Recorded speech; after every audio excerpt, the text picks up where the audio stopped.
तमाम इस्लामाबाद के सहाफ़ी भाइयों बहनों का शुक्रिया कि आप लोग आज यहाँ तशरीफ लेकर आए। जैसा कि आपको पता है कि इस वक्त एक जमहूरी हुकूमत जो है वो अपना जो 1 साल का जो भी 1.25 साल का टेन्योर है वो कंप्लीट करने जा रही है और हम लोग इंशाल्लाह अगस्त के महीने में इलेक्शन के मोड में जा रहे हैं। और आम इंतखाबात पाकिस्तान पीपल्स पार्टी की यही तरजीह है कि हर वक्त पीपल्स पार्टी इलेक्शन के लिए तैयार है। पीपल्स पार्टी हमेशा इलेक्शन मोड में भी होती है और हमारी यही ख्वाहिश है कि जैसे जल्दी इंशाअल्लाह ताला आइन के दायरे में रहते हुए जैसे जल्द इंतखाबात हो जाएंगे तो इंशाअल्लाह ताला पाकिस्तान की आवाम इस बार पाकिस्तान पीपल्स पार्टी को मौका देगी और पाकिस्तान पीपल्स पार्टी इंशाअल्लाह ताला बिलावल भुट्टो जरदारी साहब को अपना वजीर आजम बनाएंगे। पाकिस्तान की आवाम ने तमाम जमातों को देख लिया है। पाकिस्तान की आवाम ने तमाम लोगों की कारकर्दगी को भी देख लिया है और अगर अब मैं समझता हूं कि लोग जो वोट देंगे वो जरूर देखेंगे कि जी कौन सी पॉलिटिकल पार्टीज हैं जो कि अवाम के मसाइल को सिर्फ दावे नहीं करती, हल भी कर रही हैं। पहली बात ये। दूसरी बात, मुल्क के लिए बेहतरीन क्या, बेहतर से बेहतर क्या सोच रही हैं और कौन सी पॉलिटिकल पार्टी जिसकी लीडरशिप में विजन भी है, जिसकी लीडरशिप विजन रखती है। ये नहीं है कि सिर्फ दावे किए जाएं, बातें की जाएं और परफॉर्मेंस आपकी जो है वो ना हो। मैं समझता हूं कि पाकिस्तान पीपल्स पार्टी की वाहिद लीडरशिप है जिसने इस मुल्क के लिए अपनी परफॉर्मेंस करके दिखाई है। मैं पूरे मुल्क की बात करूं तो हाँ, पीपल्स पार्टी की लीडरशिप ने इस मुल्क को एटमी ताकत बनाया आज, जिसकी वजह से पूरी दुनिया में हमारे मुल्क का सर ऊंचा है। पाकिस्तान को शनाख्त दी, पाकिस्तान में मिसाइल टेक्नोलॉजी है, पाकिस्तान के पास अल्हम्दुलिल्लाह अपना कॉन्स्टिट्यूशन है, पाकिस्तान के पास अपना एक खुद मुख्तारी है। कोई हम पे डिक्टेट नहीं कर सकता, कोई हमें मैली आंख से इस मुल्क को नहीं देख सकता। तो ये सारा विजन, ये सारी ताकत शहीद जुल्फकार अली भुट्टो साहब ने हमें दी है। और आपने फिर देखा कि बाकी पॉलिटिकल पार्टी की लीडरशिप से मैं कंपेयर करूं तो जमहूरियत के लिए, आइन के लिए जो जान के नजराने या जो कुर्बानियां दी वो सिर्फ और सिर्फ पाकिस्तान पीपल्स पार्टी की लीडरशिप ने दी। पाकिस्तान में कोई एक ऐसी पॉलिटिकल पार्टी नहीं, कोई ऐसी जमात नहीं जिसमें लीडरशिप का पूरा पूरा खानदान जो है सफाई हस्ती से मिट गया हो जमहूरियत के लिए और आइन के लिए जदोजहद करने पे। तो वो क्रेडिट भी सिर्फ पाकिस्तान पीपल्स पार्टी को ही जाता है। अब तो परफॉर्मेंस की हम बात करेंगे। हम चाहेंगे कि हर इंसान के लिए सबसे कीमती चीज जो है वो उसकी जान होती है, वो उसकी जिंदगी होती है, वो उसकी सेहत होती है। हम जितने आप लोग भी जो मेहनत कर रहे हैं, मजदूरी कर रहे हैं, सब जितने पूरी मुल्क जो कर रहा होता है वो सब अपनी सेहत के लिए कर रहा होता है। सेहत के शोबे में आज अगर पाकिस्तान में कोई वाहिद सूबा है जिसमें तमाम अल्लाह का एहसान है कि मूजी बीमारियों का मुफ्त इलाज होता है तो वो सूबा सिंध है। आप ये देखें कि इस वक्त सिंध में 26 से ज्यादा NICVD के सेंटर बनाए गए हैं। सबसे ज्यादा पाकिस्तान में अमवात जो है वो दिल के मर्ज से होती है। रोजाना की बुनियाद पर कितने लोग जो है वो दिल के मर्ज में या हार्ट अटैक की वजह से या हार्ट फेलियर की वजह से जिनकी अमवात होती है। पाकिस्तान पीपल्स पार्टी की सिंध हुकूमत ने हर एक के लिए मुफ्त में वो इलाज कर रही है और पूरे पाकिस्तान के लोग वहां अपनी सर्जरी करा रहे होते हैं, अपने इलाज करवा रहे होते हैं। पूरे पाकिस्तान के लोग, साइबर नाइफ में पूरे पाकिस्तान के लोग आ रहे हैं। इसी तरीके से आप देखें कि जो लिवर ट्रांसप्लांट और लंग्स ट्रांसप्लांट जब शुरू हुआ है, पूरे पाकिस्तान के लोग जो इलाज कराने के लिए गंबट में आ रहे हैं। तो जाहिर है हम ये चाहते हैं कि जब पीपल्स पार्टी की इंशाल्लाह हुकूमत आए तो वही NICVD इस्लामाबाद में हो, वही NICVD लाहौर में हो, वही एनआईसीवीडी मुल्तान में हो, वही एनआईसीवीडी पेशावर में हो, वही एनआईसीवीडी कोयटा में हो, वही एनआईसीवीडी सिब्बी में हो, वही एनआईसीवीडी ग्वादर में हो। जिस तरह एनआईसीवीडी मैं समझता हूं कि अब, और मैं आपको एक सर्वे के साथ बताता हूं कि आप किसी इंटरनेशनल सबसे ज्यादा हेल्थ इसमें हार्ट में कार्डियक में जो है वो बेस्ट इलाज अमेरिका में समझा जाता है, और वहां पे जो क्राइटेरिया होता है कि किस डॉक्टर ने कितने ऑपरेशन किए, कितने प्रोसीजर्स किए। अल्हम्दुलिल्लाह हमारे पाकिस्तान के डॉक्टर्स ने ये एनआईसीवीडी बनने के बाद इतने प्रोसीजर कर चुके हैं कि हम लोग उस हद में जो प्रैक्टिस में हम लोग यूएस को भी जो काफी हद तक जो है हम उनसे बेहतर हो गए हैं। मतलब मैं ये नहीं बोला कि डेफिनेटली वहां टेक्नोलॉजी बड़ी होगी, मशीनरी बेहतर होगी, लेकिन हमारे डॉक्टर्स की प्रैक्टिस उससे ज्यादा हो गई है, मैं उस हिसाब से बोलूं। तो ये अल्हम्दुलिल्लाह ये सारी चीजें जो है एक नेक नीयत के साथ, एक विजन के साथ पूरी हुई है। तो हम चाहते हैं कि ये मुफ्त इलाज जो कि हम लोग दे रहे हैं, सबके पूरे पाकिस्तान के लोगों को दे रहे हैं। ये नहीं पूछते कि जी आप कहां से आए हो, कौन से सूबे से आए हो, कौन सी जगह से आए हो। सिर्फ आप इन पर्सन बंदा पहुंच जाए और उसका इलाज वहां मुफ्त हो जाता है। कोई चीज नहीं चेक किया, ना शनाख्ती कार्ड चेक किया जाता है, ना ये चेक किया जाता है कि उसके पास पैसे हैं या नहीं है। बस पेशेंट आया, उसका फौरन तौर पर इलाज शुरू हो जाता है।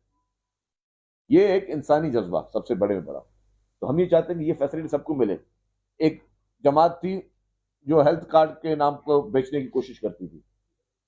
कितने लोगों के पास हेल्थ कार्ड, अगर मैं यहाँ बैठा हूँ पूछूं, जितने यहाँ पे मेरे ख्याल से 100 लोग इस कमरे में बैठे हैं, तो कितने लोगों के पास हेल्थ कार्ड होगा? चंद लोगों के पास तो होगा या नहीं होगा मुझे नहीं पता। लेकिन सिंध हुकूमत ने जो वो मुफ्त इलाज वाला है वो हर एक के लिए, खुदा ना खासा इधर कमरे में बैठा कोई भी शख्स किसी भी सिंध की सरकारी हॉस्पिटल में जाएगा तो उसका मुफ्त में इलाज होगा, उसे कोई हेल्थ कार्ड का नहीं पूछा जाएगा, उसे किसी और चीज का नहीं पूछा जाएगा। ये होता है लीडरशिप का विजन, कि लीडरशिप के पास विजन होने। और हम चाहते हैं कि यही सेहत की सहूलियात मुफ्त और बेस्ट क्वालिटी की पाकिस्तान के गली कूचे में हो। इसी तरीके से परफॉर्मेंस बेस हम चाहते हैं। अभी प्रेस कॉन्फ्रेंस होने से पहले एक दोस्त ने वो पिंक बस का जिक्र किया। हम चाहते हैं कि खवातीन के लिए, जो कि दुनिया के, मैंने आप पहले भी कहा है कि खवातीन का सबसे बड़ा मसला क्या है, हमारी बहनें यहाँ साथ बैठी हुई हैं, इनके लिए होता कि जी वर्क प्लेस में खुदा न खासा कोई हैरेसमेंट ना हो, अपने घर से आए तो एक पुरसुकून माहौल में आ सकें, एक पीस ऑफ माइंड के साथ आ सकें। अगर किसी वैगन या बस में बैठे तो खुदा न खासा जो है कोई उनको तंग ना कर सके या उन इनसिक्योर फील ना कर रही हो। तो जिस तरह हमने अभी सिंध के भी 2 शहरों में हम पिंक बस शुरू कर चुके हैं, कराची में और हैदराबाद में। तो हम चाहते हैं कि पीपुल्स पार्टी की हुकूमत इंशाल्लाह आए तो पाकिस्तान की गली कूचे में, पाकिस्तान के हर शहर में, पाकिस्तान के हर सूबे में इस तरह की पिंक बस सर्विस खवातीन के लिए मखसूस की जाए। और मैं कह रहा हूँ ये जो हमने खवातीन के लिए पिंक बसेस मखसूस की है, ये ना ही आपको यूरोप में मिलेंगी, ना ही आपको अमेरिका में मिलेगी, ना ही आपको यूके में मिलेगी। बड़े बड़े तरक्की याफ्ता ममालिक में इस तरह की फैसिलिटीज नहीं है, हालांकि वहां पे भी इस तरह के वाकयात होते हैं, हैरेसमेंट होती है।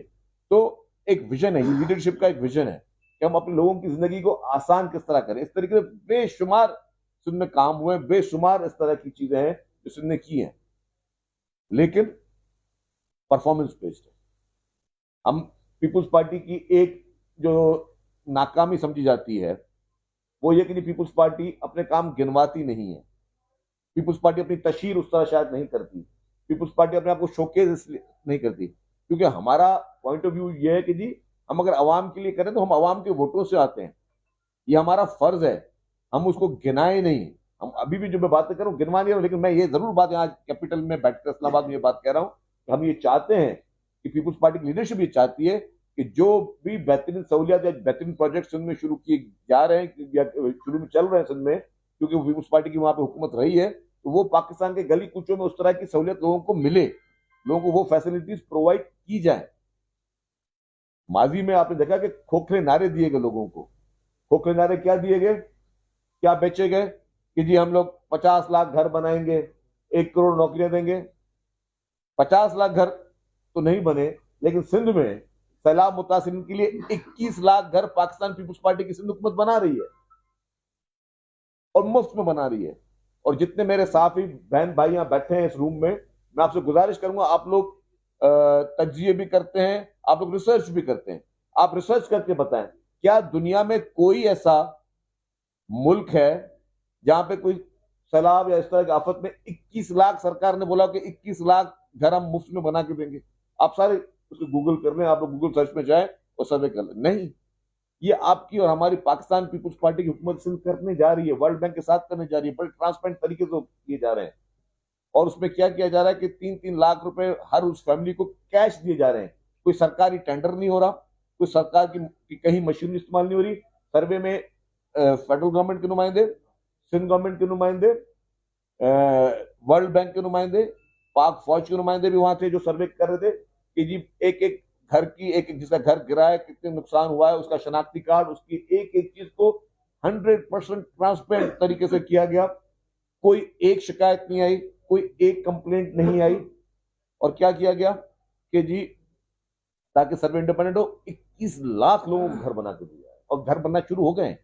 ये सिर्फ दावे नहीं है, बातें नहीं है बाकी पॉलिटिकल पार्टीज की तरह, जिन पॉलिटिकल पार्टीज ने सिर्फ मुल्क को नफरत की आग में झोंका, डिवीजन की तरफ झोंका। लेकिन आप देखें कि ये आपकी और हमारी हुकूमतें कर रही हैं। ये छोटे काम नहीं, ये बहुत बड़े काम है। लेकिन क्या हुआ है कि पीपुल्स पार्टी के खिलाफ हमेशा से एक सोची समझी साजिश के तहत एक प्रोपेगेंडा हमेशा किया जाता था कि पीपुल्स पार्टी को बदनाम किया जाए, पीपुल्स पार्टी पे इल्जामात लगा दिए जाएं, उनके खिलाफ कोई परसेप्शन क्रिएट किए जाएं। और ये बस उसमें बहुत सारे हमारे सियासी लोग या बाकी लोग थे। लेकिन अगर आप रियलिटी में जाके देखें कि पीपुल्स पार्टी लोगों के साथ कनेक्शन ही ये है, कनेक्शन ये है कि जहां जहां पीपुल्स पार्टी को हुकूमत का ज्यादा मौका मिला वहां पे अल्हम्दुलिल्लाह पीपुल्स पार्टी एक स्ट्रांग होल्ड की तरह मौजूद है। सिर्फ तस्वीर निकालने के लिए, सिर्फ जो है वो तकरीरें करने तक मौजूद नहीं है। जरूर चैलेंजेस हैं, बहुत बड़ी आबादी के हमारे जगह हैं, हमारे पास चैलेंजेस हैं। कराची पाकिस्तान का सबसे बड़ा शहर है, वहाँ चैलेंजेस हैं। लेकिन कराची के कचरे के लिए आप देखें, नासिर शाह साहब बैठे हैं as a minister local government, जो उन्होंने Sindh solid waste management start किया। कराची में कराची की पहचान लोग कहते थे कि जी कचरा हो गई थी, उसमें अब हर जिले में जो सिंध सॉलिड वेस्ट मैनेजमेंट जो है वो वहां से बल्क क्वांटिटी में रोजाना हजारों की तादाद में टन जो है वहां से कचरा वो उठ रहा है और वो लैंडफिल साइट पे जा रहा है। वेस्ट टू एनर्जी के प्रोजेक्ट हो रहे हैं। आप देखें कि विंड टू एनर्जी के प्रोजेक्ट जो है, विंड एनर्जी के ग्रीन एनर्जी के प्रोजेक्ट सिंध में शुरू हो गए। मैं कहता हूं कि मैं इस्लामाबाद के दोस्तों से अभी मैं गुजारिश कर रहा था, हम चाहते हैं कि तमाम जर्नलिस्ट को हम लेकर चलें, उनको अपना थरकोल प्रोजेक्ट भी दिखाएं, अपने नूरियाबाद में जो हमारे विंड कॉरिडोर है, जिस तरह विंड पे एनर्जी जनरेट हो रही है वो दिखाएं। अब अगर थर का कोयला पाकिस्तान पीपुल्स पार्टी की सिंध हुकूमत ने करोड़ों अरबों रुपए लगा के वो प्रोजेक्ट शुरू कर दिया, तो वो बिजली ये नहीं कि सिर्फ सिंध में आ रही हो, वो बिजली आपके नेशनल ग्रिड में जा रही है। वो फायदा अरबों रुपए लगाए सिंध गवर्नमेंट ने, लेकिन वो फायदा जो है वो आपके हमारे पूरे पाकिस्तान को हो रहा है। तो यही है एक कौमी सोच। वो विजन था थरकोल का शहीद मोहतरमा बेनजीर भुट्टो साहिबा का, जो कि माजी में हुकूमत नहीं मिली तो वो नहीं हो सका, लेकिन वो पीपुल्स पार्टी की सिंध हुकूमत सारी वो चीजें कर रही है। हमें वोटरों को इलेक्शन में इस बार करना क्या है? इलेक्शन में मेरी नजर में इस बार वोट किसको मिलेगा? इलेक्शन में इस बार वोट उसको मिलेगा जो मुल्क में अमन की बात करेगा। इलेक्शन में इस बार वोट उसको मिलेगा जो मुल्क में नफरत की बात नहीं करेगा। इलेक्शन में इस बार वोट उसको मिलेगा जो इदारों के खिलाफ साजिश नहीं करेगा। इलेक्शन में इस बार वोट उसको मिलेगा जो तरक्की करके दिखाएगा, जिसका पास्ट माजी ये होगा कि हाँ उस खानदान ने, उस लीडरशिप ने इस मुल्क के लिए कुछ किया है। हर मुश्किल वक्त में उस पार्टी की लीडरशिप इस मुल्क में मौजूद रही है। हर मुश्किल वक्त में उस पार्टी की लीडरशिप ने अपने जान के नजराने दिए हैं जमहूरियत के लिए, आइन के लिए। जिस पार्टी की लीडरशिप ने जान के नजराने दिए, लोग उसको वोट देंगे। जिस पार्टी की लीडरशिप ये नहीं कहती कि अगर आपका कोई मुखालिफ हो उसको गाली दो, जिस पार्टी की लीडरशिप ये नहीं कहती अगर आपका कोई मुखालिफ है उसको जो है आप उसको बदतमीज करो, उसके पूरे खानदानों की जो है सोशल मीडिया पे ट्रोलिंग करो। जो पार्टी की लीडरशिप जिनके हम इस्लामाबाद में बैठे, सुप्रीम कोर्ट यहां से 1 मिनट की दूरी, 2 मिनट की दूरी पे है। सुप्रीम कोर्ट से हमारे कायद को अदालती कत्ल हुआ, उसके बावजूद कभी पीपुल्स पार्टी ने, आप सब इस्लामाबाद के सीनियर जूनियर सब जनरल्स बैठे, कभी नहीं सुना होगा पीपुल्स पार्टी ने कभी किसी कोर्ट पे हमला किया हो। कभी आपने नहीं सुना होगा पीपुल्स पार्टी ने किसी इदारे के खिलाफ साजिश की हो। कभी किसी इदारे के खिलाफ, उस इदारे के अफसरान के खिलाफ, उसके जवानों के खिलाफ, कभी खुदा न खासा उसके मॉरल को डिमोरलाइज करने के लिए पीपुल्स पार्टी ने कभी कोई सोच भी रखी हो। यह है पाकिस्तान पीपुल्स पार्टी। आज क्या हो रहा है मुल्क में, हमें बताएं। खासतौर जो कल परसों डेवलपमेंट हुई है उसके साथ मैं कह रहा हूं सबकी आंखें खुल जानी चाहिए। जिस तरह बिल्ली थैले से बाहर निकली है और जिस तरीके से इसराइल खुल के पीटीआई की क़यादत की हिमायत में आया है, मैं समझता हूं कि ये आई ओपनर है पूरी कौम के लिए, पूरी पाकिस्तानी अवाम के लिए। और आप कनेक्ट करें चीजों को मेहरबानी करके, आप जोड़ें, ये कोई इत्तेफाक से बयान नहीं आया है, आप कनेक्ट करें डॉक्टर इसरार की तकरीर को। डॉक्टर इसरार क्या कहते थे? यही डॉक्टर इसरार कहते थे ना कि जी ये एक इसराइली जूइश लॉबी है जो अपना एक पौधा लगा रही है पाकिस्तान में, और वो पौधा पाकिस्तान को नुकसान पहुंचाएगा। और वही साबित हुआ।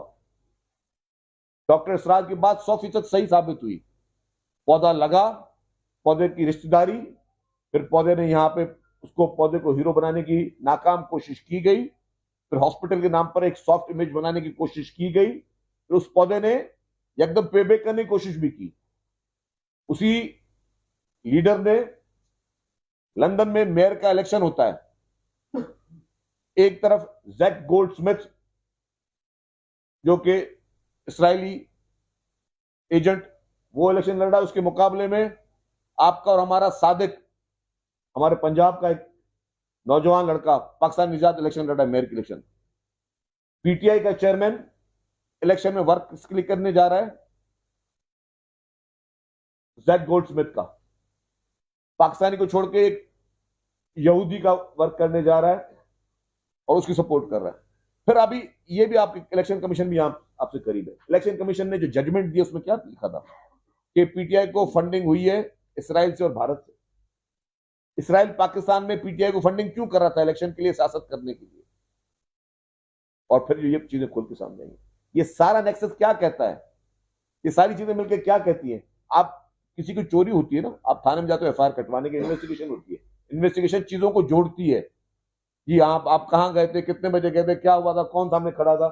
जब ये चारों पांचों चीजें देंगे तो ये इन्वेस्टिगेशन, ये ओपन एंड शट केस हो गया है। वो ओपन एंड शट केस ये कहता है कि जी इसराइल, जो कि ना कभी फलस्तीनों का हुआ ना कभी मुसलमानों का हुआ, वो इसराइल इमरान खान को पाकिस्तान में लॉन्च करता है। और लॉन्च करने का मकसद क्या था? पाकिस्तान के लिए भलाई का तो नहीं था लॉन्च करना। लॉन्च करना था हमें आपस में डिवाइड करने के लिए, अपने मुल्क को नुकसान पहुंचाने के लिए, अपने इदारों को नुकसान पहुंचाने के लिए, मुल्क को हर सतह पे एक बदतमीजी, आलूदगी देने के लिए, जिसमें नौजवान नस्ल के हाथ में जो मोबाइल फोन है इस वक्त, वो मोबाइल फोन क्यों इस्तेमाल हो रहा है कि किसी को गाली दी जाए, किसी की ट्रोलिंग की जाए, किसी के खानदान को निकाला जाए, किसी की पर्सनल लाइफ पे हिट किया जाए, किसी पूरे खानदान के लिए बदतमीजी की जाए। एक फाशिस्ट ऑर्गेनाइजेशन बन के पीटीआई सामने आई। कुछ लोगों को अभी जो पाबंदियां लगी हैं उनकी तकारीर पे पैमरा की वजह से कुछ हमदर्दी जाग गई है कि पीटीआई के चेयरमैन से कोई हमदर्दी है। वो भाई किस चीज की हमदर्दी है? मैं एक सवाल पूछता हूं, क्या आप भूल गए हो कि जिन जिन लोगों ने पीटीआई को छोड़ा था उनके खिलाफ इमरान खान ने क्या क्या नहीं किया? आप सब भूल गए हो? उनके लिए क्या क्या नहीं कहा गया कि आपके बच्चों की शादियां नहीं होंगी, उनके घरों पे हमले, उनके लिए ट्रोलिंग, उनके लिए मुजाहरे। मुझे बताएं, पाकिस्तान की कौन सी जमात ने आज दिन तक इस तरह की हरकत की है? किसने कहा कि जी पीपुल्स पार्टी बहुत सारे लोगों ने छोड़ी? कभी पीपुल्स पार्टी की लीडरशिप के मुंह से कभी आपने सुना कि जी फलाना पार्टी छोड़ के चला गया है, या फलाना आज वहां चला गया तो इसके बच्चों की शादी नहीं होंगी, या इसके घरों पे हम हमले करेंगे, या उसके लिए हम जो है वो नेगेटिविटी शुरू कर दे, उसकी पूरी फैमिली के लिए नेगेटिव शुरू करे, गालम गलौज शुरू कर दे, उनकी फैमिलीज को गंदा करना शुरू कर दे। कुछ कोई चीज नहीं छोड़ी गई। ये फाशिस्ट सोच है। ये वो सोच है जो भारत में बीजेपी की थी। ये वो सोच है जो भारत में शिवसेना की सोच थी। पाकिस्तान में इमरान खान की शक्ल में एक बाल ठाकरे था जो इस मुल्क को एक फाशिस्ट सोच की तरफ लेके जा रहा था। मैं सिर्फ ऐसे किसी को चिड़ में नाम नहीं ले रहा हूं, ये एग्जैक्टली वही सोच थी। मैं बाल ठाकरे का नाम ले रहा हूं तो मैं मेरे जहन में बाल ठाकरे के उसको मैं उसकी वो आपस में कंपैरिजन कर रहा हूं कि वो भी एक फाशिस्ट ऑर्गेनाइजेशन थी कि मुझे कोई टच नहीं कर सकता। क्या हुआ? कितने लीडर अरेस्ट हुए? इसी शहर में बैठे मोहतरमा आसिफ अली जरदारी साहब को अरेस्ट किया गया, हमारी बहन मोहतरमा फरियाल तालपुर साहबा को अरेस्ट किया गया, इसी शहर में बैठे पिम्स हॉस्पिटल से रात को, ईद की रात को उनको उठा के लेके जाया गया। क्या रिएक्शन आपने देखा? आपने कभी देखा कि पीपुल्स पार्टी ने यहाँ पे हंगामा आराई की हो, बदमाशी की हो? वहां पे क्या हुआ? इधर से अदालत का एक नोटिस जाता है कि इसको गिरफ्तार किया जाए, उसके घर पे जो है पुलिस पहुंची और पेट्रोल बम फेंके गए घर के अंदर से। मुझे बताया पाकिस्तान में कौन सी पॉलिटिकल पार्टी के लीडरों के घरों से पेट्रोल बम गिरे आज तक यूनिफॉर्म के ऑफिसर्स के खिलाफ? हमारे पुलिस के जवान जो है उन्होंने उस वक्त जब बम उनकी नजर पड़ी, अल्लाह का शुक्र वो वहां निकले, अगर नहीं निकले तो जुलूस के वो लोग जो है या जख्मी होते हैं, खुदा न खासा शहीद होते। तो ये कौन सी पॉलिटिकल पार्टी इस तरह का काम करती, मुझे बताएं पाकिस्तान में आज तक किसने ये काम किए? क्या पुलिस से लड़े पेट्रोल बमों से, पेट्रोल बम फेंक रहे हो उन पे? ये अनफॉर्चुनेटली ये एक फाशिस्ट सोच है। अनफॉर्चुनेटली ये एक टेररिस्ट ऑर्गेनाइजेशन के तौर पर सामने आ गई थी, और टेररिज्म यही होता है। मुझे बताएं कि आप पुलिस पे अगर हमले करोगे आप, तो क्या इस पे आपको क्या क्या कहा जाएगा? ये सियासी सोच है। कैपिटल हिल अमेरिका में वाकया हुआ, 25-25 साल लोगों को सजा मिली जिन लोगों ने वहां पे हमला किया। अनफॉर्चुनेटली इस शख्स ने पहले पार्लियामेंट पे हमला किया, इसने रेडियो पाकिस्तान पे हमला किया, इसने पीटीवी पे हमला किया, इसने 9 मई को कायद-ए-आज़म मोहम्मद अली जिन्ना के घर पे हमला किया, कोर कमांडर हाउस जिसे हम कहते हैं, जीएचक्यू पे हमला किया। जो जितने भी हमारे अहम एक सिंबॉलिक मुजस्मे थे उन पे हमला किया, एम्बुलेंसेस पे हमला किया ईडी की, हमारी कराची में बसेस उन्होंने जला दी।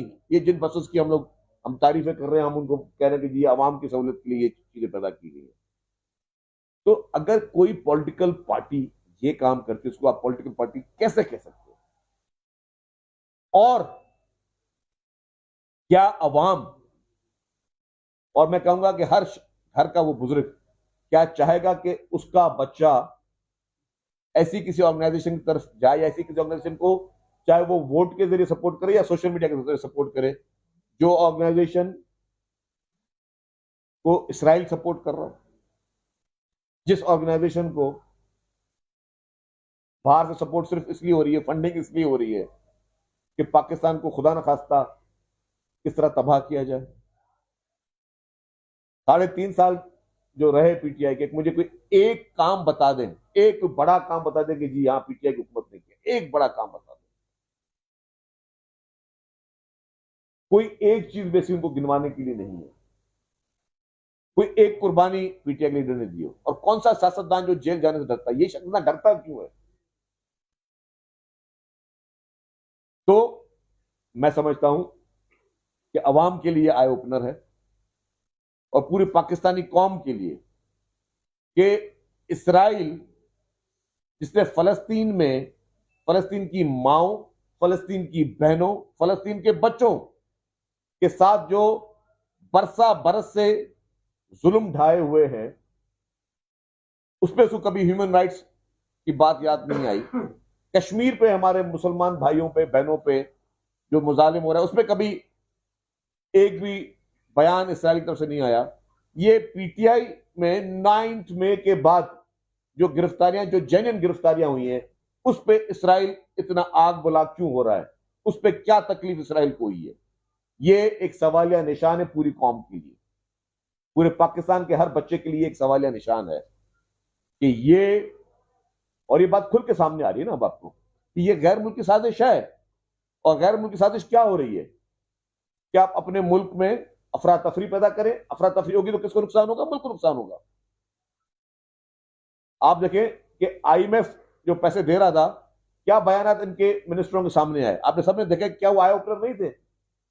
कौन सी पॉलिटिकल पार्टी ने आज तक कहा है कि भले वो अपोजिशन में हो कि हमारे मुल्क को पैसे ना मिले, हमारे मुल्क को जो है वो डिफॉल्ट करे? उन्होंने पूरी कोशिश की कि उनकी हुकूमत के मुल्क डिफॉल्ट करे। तो ये कौन सी मुल्क से मोहब्बत हुई है? ये कौन सी इस मिट्टी से मोहब्बत हुई है? तो ये सारी एक साजिश के वो हैं ताने बाने, जो कि मुल्क को नुकसान पहुंचाने के लिए, मुल्क के इदारों को नुकसान पहुंचाने के लिए। अगर मुल्क की मईशत को नुकसान हुआ तो जाहिर मुल्क को नुकसान होगा। अगर मुल्क में नफरत की आग जिस तरह बढ़ाई जाने की बात हुई, नुकसान हुआ, तो मुल्क को नुकसान होगा। अगर पोलराइजेशन मजीद होगी तो मुल्क को नुकसान होगा। अगर मुल्क के इदारों को कंट्रोवर्शियल बनाने की कोशिश की, डेफिनेटली मुल्क को नुकसान होगा। तो हर वो काम पीटीआई का लीडर कर रहा है, हर वो काम जिससे पाकिस्तान को खुदा न खास्ता ज्यादा नुकसान पहुंच सके, उसके लिए मैं समझता हूं कि हम सब ने इस मुल्क को बचाने के लिए, इस मुल्क के इस्तेहकाम के लिए, इस मुल्क की तरक्की के लिए सब ने अपना रोल प्ले करना होगा। सबसे पहली शिफ्ट में अगर कोई खड़ा होगा अपने मुल्क के बचाने के लिए और इन सारी चीजों के लिए, वो होगा पाकिस्तान पीपल्स पार्टी की लीडरशिप, चेयरमैन बिलावल भुट्टो जरदारी साहब, प्रेसिडेंट आसिफ अली जरदारी साहब, वो आपको सफ़े अव्वल में नजर आएंगे और पूरी पाकिस्तान पीपल्स पार्टी उनके साथ खड़ी नजर आएगी। जब भी इस मुल्क के खिलाफ कोई साजिश होगी, जब भी इस मुल्क के खिलाफ कोई इंटरनेशनल प्रोपेगेंडा करने की कोशिश की जाएगी, तो जाहिर है सबसे अवलीन अगर उस महाज पे खड़ा होगा तो पाकिस्तान पीपल्स पार्टी होगी, क्योंकि हम समझते हैं ये छोटी बातें नहीं है। आप एक बात नोट करें, फिर मैं कहता हूं आप सब रिसर्च करें कि इसराइल ने आखिरी पाकिस्तान के बारे में कब बयान दिया था। कल रिसर्च, ये बयान क्यों आया है ऑल ऑफ सडन, और फर्स्ट टाइम मैं समझता हूं, मेरी तो नजर में फर्स्ट टाइम इस तरह का बयान आया है। क्यों आया है ये? सिर्फ ये कि पीटीआई के चेयरमैन साहब जो हैं उनके चंद दहशतगर्द पकड़े गए, उस पर इतनी बड़ी ह्यूमन राइट की बारिश नजर आ रही, तो ये एक खतरनाक साजिशें की जा रही है मुल्क के खिलाफ, और ऐसे फोरम्स पे की जा रही हैं इसका, ताकि पूरी दुनिया को मैसेज दिया जाए पाकिस्तान के खिलाफ। इस वक्त मैं देख रहा हूं कि बरतानिया की सड़कों पर पेड कैंपेन्स चल रही हैं पाकिस्तान के खिलाफ। गाड़ियों में इस तरह के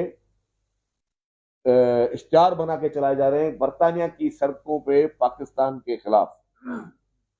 ये सारी ये पेड कैंपेन्स जो वो कहां से हो रही हैं? ये मैं सीरियसली मैं इसलिए नहीं बोला कि जी मैं पीपुल्स पार्टी में हूं और पीटीआई से हमारी कोई इलेक्शन में कोई मुकाबला है इसलिए मैं उसके साथ बैठ कोई साजिश कर रहा हूं, या मैं एक सियासी party. This is not political statement. जो चीजें ये फैक्चुअल है, और ये खासतौर पर इसराइल वाले बयान के बाद तो मैं समझता हूँ कि ये पूरा चैप्टर ही जो है सबके सामने आ गया है। तो ये एक कॉज ऑफ कंसर्न हम सबके लिए। और जब चंद गुजारिश अब हमने करनी थी वो कर ली। अब आपके दोस्तों जो सवाल होंगे तो प्लीज। अभी आपने अच्छा, तो आप करेंगे बहुत होगी, तफसील होगी जी, प्लीज।